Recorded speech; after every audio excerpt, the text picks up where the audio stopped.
전능하사 천지를 만드신 하나님 아버지를 내가 믿사오며 그 외아들 우리 주 예수 그리스도를 믿사오니 이는 성령으로 잉태하사 동정녀 마리아에게 나시고 본디오 빌라도에게 고난을 받으사 십자가에 못 박혀 죽으시고 장사한 지 사흘 만에 죽은 자 가운데서 다시 살아나시며 하늘에 오르사 전능하신 하나님 우편에 앉아 계시다가 저리로서 산자와 죽은 자를 심판하러 오시리라. 성령을 믿사오며 거룩한 공예와 성도가 서로 교통하는 것과 죄를 사하여 주시는 것과 몸이 다시 사는 것과 영원히 사는 것을 믿사옵나이다. 아멘. 찬송가 288장입니다. 찬송 288장입니다. 예수를 나의 구주 삼고 성령과 피로써 거듭나니 이 세상에서 내 영혼이 하늘의 영광 누리도다. 이것이 나의 간증이요 이것이 나의 찬송일세. 나 사는 동안 끊임없이 구주를 찬송하리로다.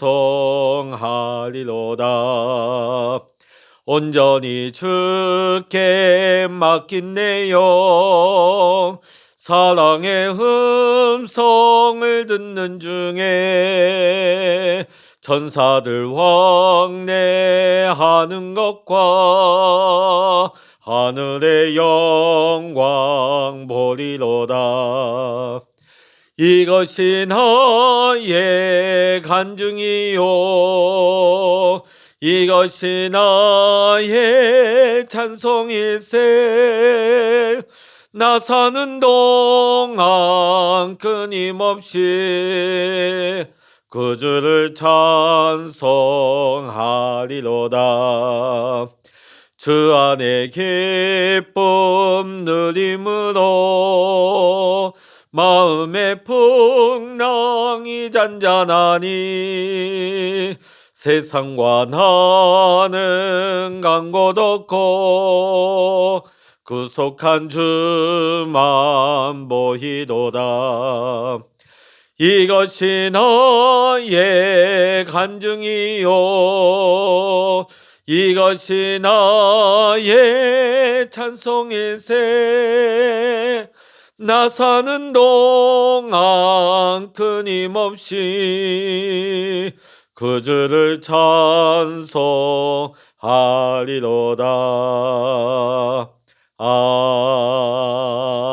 아멘. 이 시간 우리에게 주시는 하나님의 말씀 신약성서 누가복음 10장 25절로부터 42절까지입니다. 신약성서 110면 누가복음 10장 25절로부터 42절까지 같이 읽겠습니다. 어떤 율법 교사가 일어나 예수를 시험하여 이르되 선생님 내가 무엇을 하여야 영생을 얻으리이까? 예수께서 이르시되 율법에 무엇이라 기록되었으며 내가 어떻게 읽느냐? 대답하여 이르되 내 마음을 다하며 목숨을 다하며 힘을 다하며 뜻을 다하여 주 너의 하나님을 사랑하고 또한 내 이웃을 내 자신같이 사랑하라 하였나이다. 예수께서 이르시되 내 대답이 옳도다. 이를 행하라. 그러면 살리라 하시니 그 사람이 자기를 옳게 보이려고 예수께 여짜오되 그러면 내 이웃이 누구니이까? 예수께서 대답하여 이르시되 어떤 사람이 예루살렘에서 여리고로 내려가다가 강도를 만나매 강도들이 그 옷을 벗기고 때려 거의 죽은 것을 버리고 갔더라. 마침 한 제사장이 그 길로 내려가다가 그를 보고 피하여 지나가고 또 이와 같이 한 레위인도 그것에 이르러 그를 보고 피하여 지나가되 어떤 사마리아 사람은 여행하는 중 거기 이르러 그를 보고 불쌍히 여겨 가까이 가서 기름과 포도주를 그 상처에 붓고 싸매고 자기 짐승에 태워 주막으로 데리고 가서 돌보아 주니라. 그 이튿날 그가 주막 주인에게 데나리온 둘을 내어주며 이르되 이 사람을 돌보아 주라. 비용이 더 들면 내가 돌아올 때에 갚으리라 하였으니 내 생각에는 이 세 사람 중에 누가 강도 만난 자의 이웃이 되겠느냐. 이르되 자비를 베푼 자니이다. 예수께서 이르시되 가서 너도 이와 같이 하라 하시니라. 그들이 길 갈 때에 예수께서 한 마을에 들어가심에 마르다라 이름하는 한 여자가 자기 집으로 영접하더라. 그에겐 마리아라 하는 동생이 있어 주의 발치에 앉아 그의 말씀을 듣더니 마르다는 준비하는 일이 많아 마음이 분주한지라. 예수께 나아가 이르되 주여 내 동생이 나 혼자 일하게 두는 것을 생각하지 아니하시나이까. 그를 명하사 나를 도와주라 하소서. 주께서 대답하여 이르시되 마르다야 마르다야 내가 많은 일로 염려하고 근심하나 몇 가지만 하든지 혹은 한 가지만이라도 족하니라. 마리아는 이 좋은 편을 택하였으니 빼앗기지 아니하리라 하시니라. 아멘. 할렐루야. 오늘도 이 아침 함께 기도하시는 우리 사랑하는 모든 믿음의 성도 여러분과 여러분의 가정과 여러분의 생업의 현장 위에 오늘도 하나님의 크신 은혜와 평강의 축복에 함께 하시기를 주의 이름으로 간절히 축원합니다. 오늘 본문의 말씀을 보면 어떤 율법 교사가 예수님께 질문을 하는 것으로 오늘 말씀이 시작되고 있습니다. 정말 궁금해서 물어보는 것이 아니라 오늘 말씀에 보면 예수님을 시험하기 위한 목적이었다. 그 이유가 나오고 있습니다. 25절 보면 선생님 내가 무엇을 하여야 영생을 얻으리까?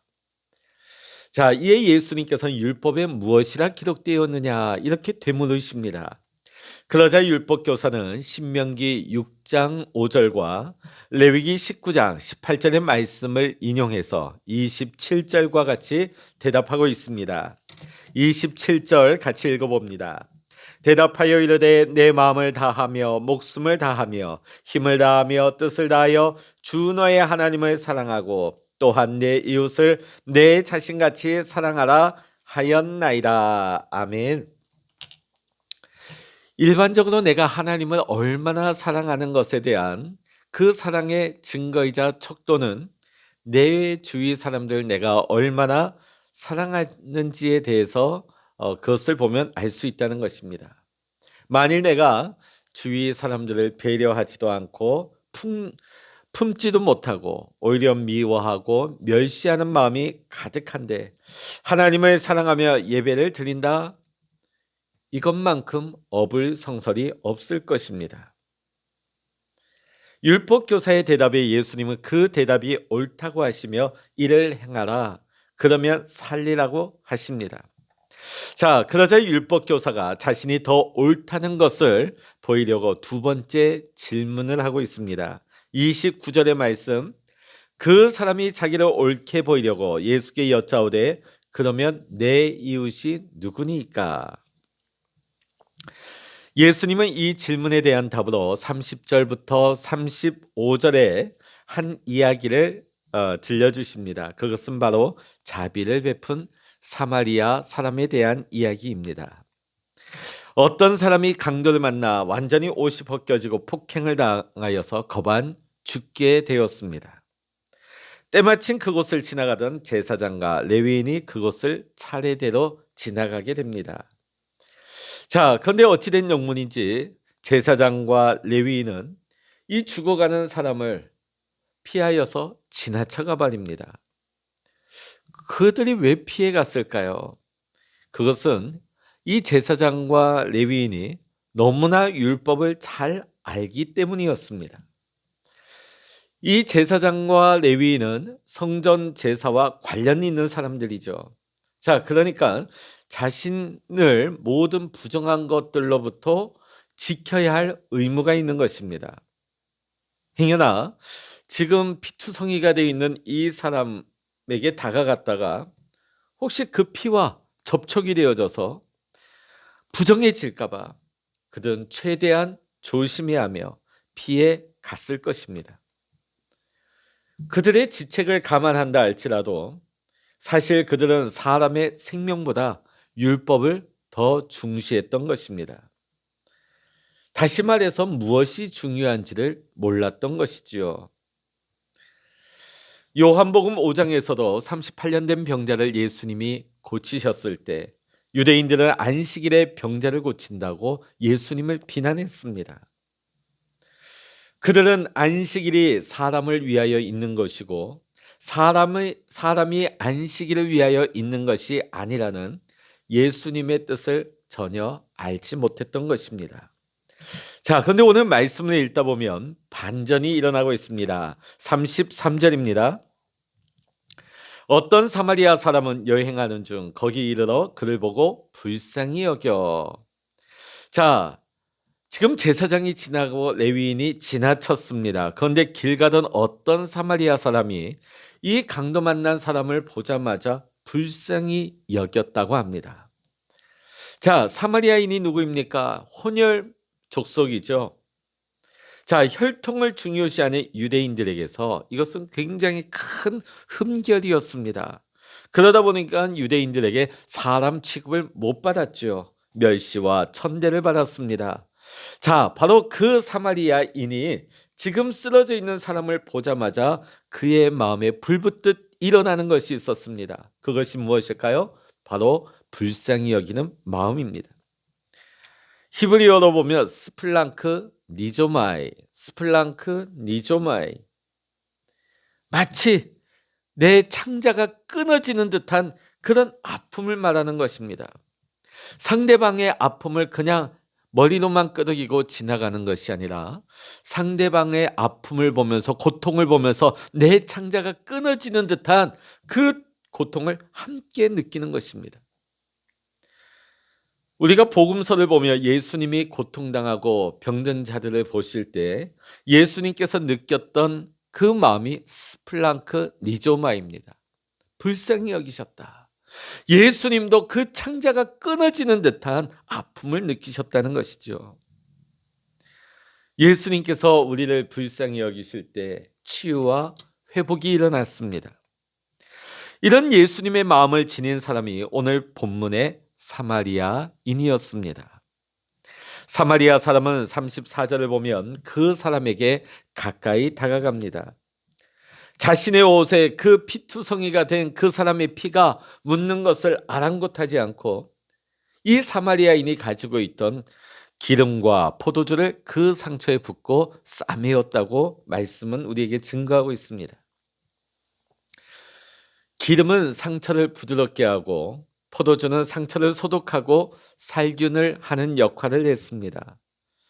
자, 그런데 여기서 우리가 하나 기억해야 될 것은 올리브 기름과 포도주는 응급 치료약도 되었지만 성전 제사에 바쳐지는 제물이었다는 것입니다. 자, 지금 이 강도를 만난 이 길이 어떤 길입니까?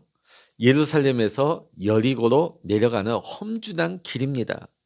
자, 그러다 보니까 평상시에 이곳에 굉장히 도적대가 끌었다고 합니다. 왜냐하면 성전을 향해서 올라갈 때 그 안에 예물을 가지고 가고 또 현금을 가지고 가고 있기 때문에 도적대들이 그것을 노리고 그것을 강탈했다고 하는 것이죠. 자, 오늘 사마리아인도 이 올리브 기름 어디에 쓰려고 올라갔을까요? 성전에 번제에 올리기 위해서 그 올리브 기름을 준비했을 것입니다. 포도주는 또 어디 사용했을까요? 초막절 때 물과 함께 번제단 위에 부어지는 관제 예식에 사용되었습니다. 아마 제사장과 레위인에게도 번제물에 쓸 기름과 포도주 가지고 있었을 것입니다. 그리고 그들은 번제단에 기름과 포도주를 부을 줄 알았을 것입니다. 그러나 정작 그들의 삶의 현장에서는 이것을 어떻게 부어야 할지를 몰랐던 것이지요. 그러나 오늘 사마리아인은 그 기름과 포도주를 삶의 현장에서 다른 사람을 살리는 것에 사용을 하고 있습니다. 이것이 바로 하나님이 기뻐하시는 거룩한 산제사인 것입니다. 이어서 사마리아 사람은 그를 자기 짐승에 태워 주막으로 데리고 가서 돌보아 줍니다. 그리고 주인에게 2데나리온을 주면서 비용을 더 지불할 테니 자신이 돌아올 때까지 이 사람을 돌보아 달라고 부탁까지 합니다. 우리가 여기서 볼 수 있는 이 말씀의 의미는 지금 여기서 강도 만난 자는 유대인이고 또 바로 우리들인 것입니다.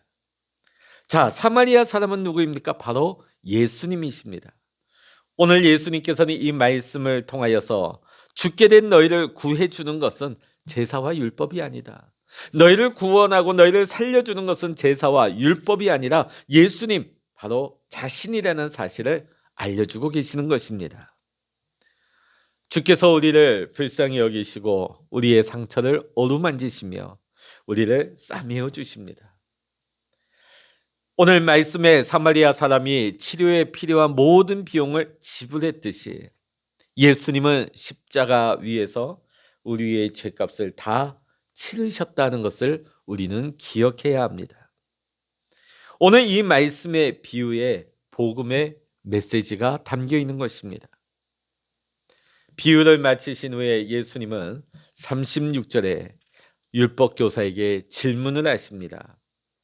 36절 37절입니다. 내 생각에는 이 세 사람 중에 누가 강도 만난 자의 이웃이 되겠느냐? 이르되 자비를 베푼 자니라. 예수께서 이르시되 가서 너도 이와 같이 하라 하시니라. 아멘. 자, 율법교사는 사마리아 사람이라고 차마 말은 못하겠어요. 사마리아 사람인 건 맞지만 그의 입으로 사마리아인을 인정하고 싶지 않았습니다. 그러다 보니까 뭐라고 그럽니까? 자비를 베푼 자니이다. 아마도 유대인의 입장에서 사마리아인을 칭찬하기가 껄끄러웠겠죠. 이에 예수님께서는 가서 너도 이와 같이 하라 말씀을 하십니다. 너도 가서 이와 같이 하라. 하나님께서는 우리에게도 오늘 사마리아인에게 허락하신 이 기름과 포도주를 우리에게 주셨습니다. 자, 기름은 그 상처를 진정시키는 효능이 있고 포도주는 활력을 주는 효능이 있었습니다. 기름은 무엇일까요? 위로입니다. 포도주는 격려입니다.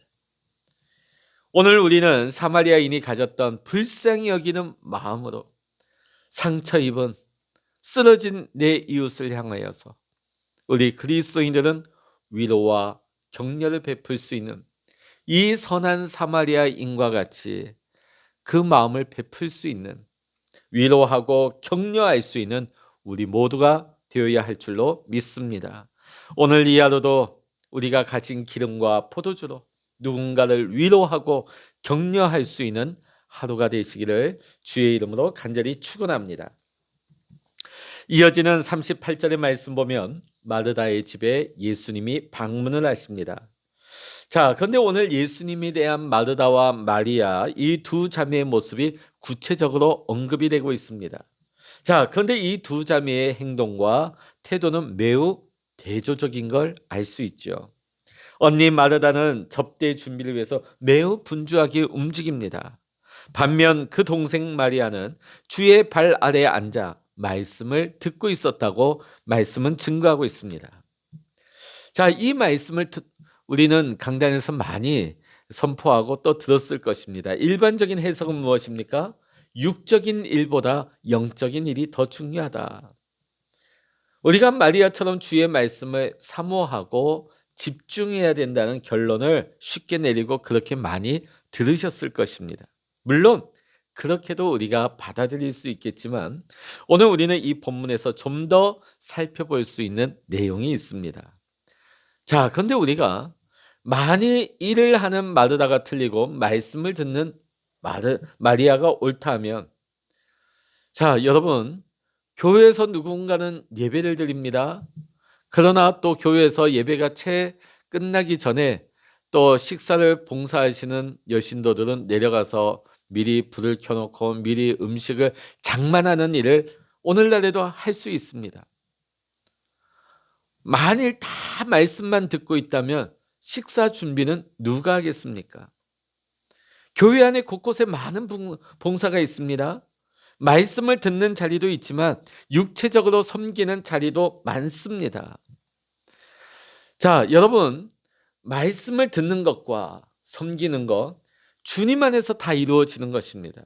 그래서 어느 것이 더 중요하다, 어느 것은 좀 덜 중요하다, 이렇게 볼 수는 없는 것입니다. 모두가 중요한 것입니다. 자, 그런데 지금 마르다는 식사 접대를 위해서 분주하게 준비를 하고 있습니다. 그런데 그 동생 마리아가 자신의 일을 도와주지 않고 예수님 발 아래에서 말씀만 듣고 있으니까 그것이 매우 못마땅하게 여겨진 것입니다. 동생의 태도에 화가 난 마리아가 40절에 보니까 동생을 예수님께 이르고 있습니다. 이에 예수님께서는 마르다에게 내가 많은 일로 염려하고 근심하고 있다고 말씀하시죠. 너의 그 염려와 근심이 불평과 불만이 되어 마르다 안에 있는 은혜와 평안을 빼앗아갈 수 있다고 말씀하십니다. 자, 그런데 마리아는 마르다처럼 분주하지도 않고 염려와 근심이 없었기 때문에 그 안에 은혜와 평안이 지속될 수가 있고 또 빼앗기지 아니하게 될 것이라고 예수님은 말씀하십니다. 사랑하는 성도 여러분, 우리에게도 마르다와 마리아처럼 주님이 우리에게 주신 은혜와 평안이 있습니다. 자, 그런데 그것이 내 삶의 분주함으로 인하여서 염려와 근심이 생기게 되면 주님이 우리에게 주신 은혜와 평안을 빼앗길 수 있습니다. 소멸될 수 있습니다. 그래서 우리는 어떤 상황에서든지 우리 안에 주신 주님의 은혜와 평안이 불평과 불만으로 빼앗기지 않도록, 소멸되지 않도록 우리는 날마다 신앙으로 노력해야 할 것입니다. 우리가 앞서 본 누가복음 10장은 70인을 세워 파송함으로 하나님 나라를 선포하고 전하게 하십니다. 또 사마리아 사람의 비유와 마르다와 마리아의 이야기도 하나님 나라에 관한 말씀입니다. 여러분, 우리 하나님 나라는 다른 사람의 입장에서 생각하고 행동하는 나라입니다. 또 상대방의 아픔이 내 아픔이 되는 곳이며 위로와 격려를 통해 사람을 살리는 곳이 바로 하나님 나라입니다. 또한 마음이 분주하지 않고 근심과 염려 때문에 은혜와 평안을 빼앗기지 않는 곳이 하나님 나라입니다. 오늘도 이 하나님 나라가 우리의 삶과 우리 가정 안에서 이루어질 수 있기를 사모하시고 또 믿음으로 살아갈 수 있는 저와 여러분 모두가 되시기를, 복된 하루가 되시기를 주의 이름으로 간절히 축원합니다. 기도하시겠습니다.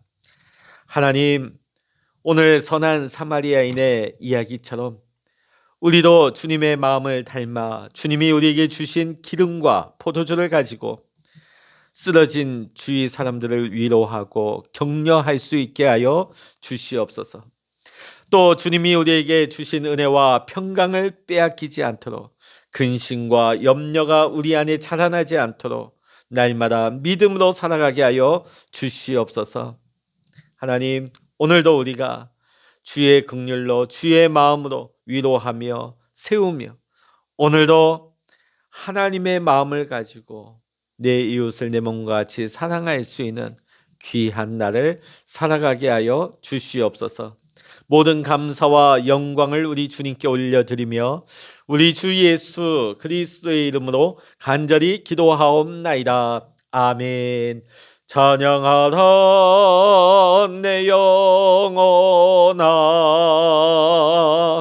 찬양하라 내 영혼아, 내 속에 있는 것들아 다 찬양하라.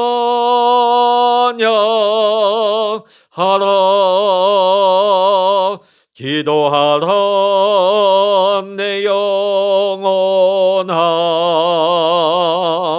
기도하라 내 영혼아, 내 속에 있는 것들아 다 기도하라.